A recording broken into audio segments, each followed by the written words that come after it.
Learn how to make organic ghee or clarified butter. It's easier than you think and takes little more than 30 minutes. You'll need a small pan, a small bowl, a clean dry glass jar, a tea strainer or some muslin cloth, a wooden spatula or spoon, a dessert spoon, and last but not least, a 250-gram block of organic unsalted butter. Start by heating the butter in the pan on a medium-low heat. Once the butter has melted, turn the heat to low. What is ghee exactly? Well, ghee is just butterfat or clarified butter. It's the fat content of butter, which also contains milk proteins and water. By slowly cooking butter, the water evaporates and the milk solids cook, then sink to the bottom of the pan. The golden liquid that remains is ghee. You'll see that the melted butter looks all thick and gloopy. Well, it is. And it sounds gloopy too, kind of like this.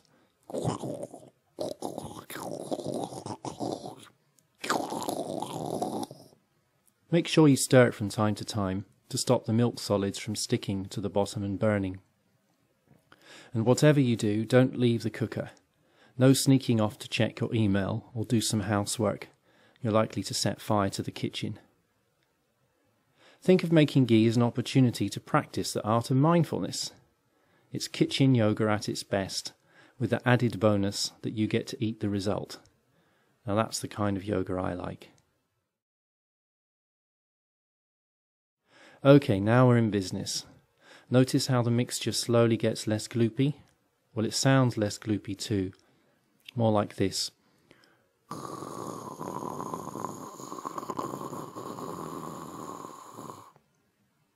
The closer to being ready, the more fizzy the bubbling gets. This is real kitchen chemistry. If you can pull this off at home, give yourselves a pat on the back.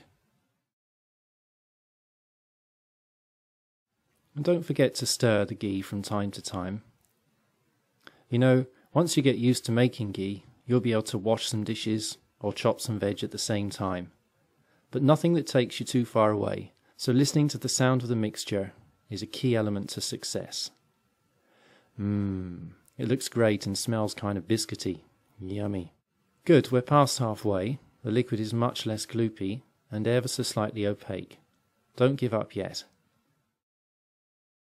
About this point, you want to check to see if the ghee is ready.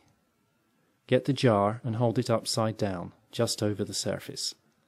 If it mists up, it means there is still some water evaporation going on.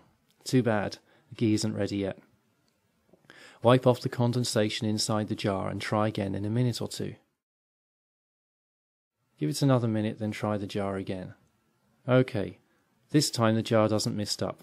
Bingo, the ghee is ready. Turn off the gas or remove the pan from the electric hob, otherwise the slightest bit of extra cooking will burn the sediment and spoil all your hard work. See how clear and golden looking the ghee is? That's what you're after. Perfect. And if there is any foam on the surface, remove it carefully with your dessert spoon. The foam isn't bad for you, but you want most of it out of the ghee if possible.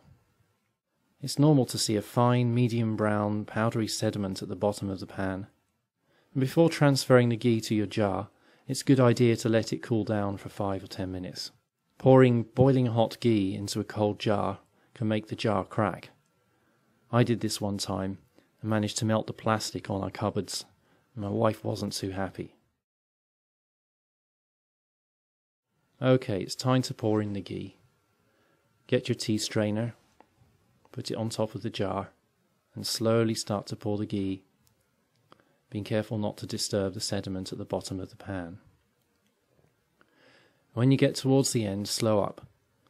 Leave the last bit of ghee in the pan unless you are using a muslin cloth. Actually, for culinary purposes, it's not that important if a little sediment gets in the jar. It will just sink to the bottom before the ghee sets solid once it cools off. Well, that's it, folks. Your ghee is ready to use. Use it in place of vegetable oils or butter, but use it sparingly. About 1/4 to 1 teaspoon per person per meal is a good guide. Your ghee will store nicely in that clean dry jar at room temperature if you put the lid on tightly and only use a clean dry spoon when taking the ghee.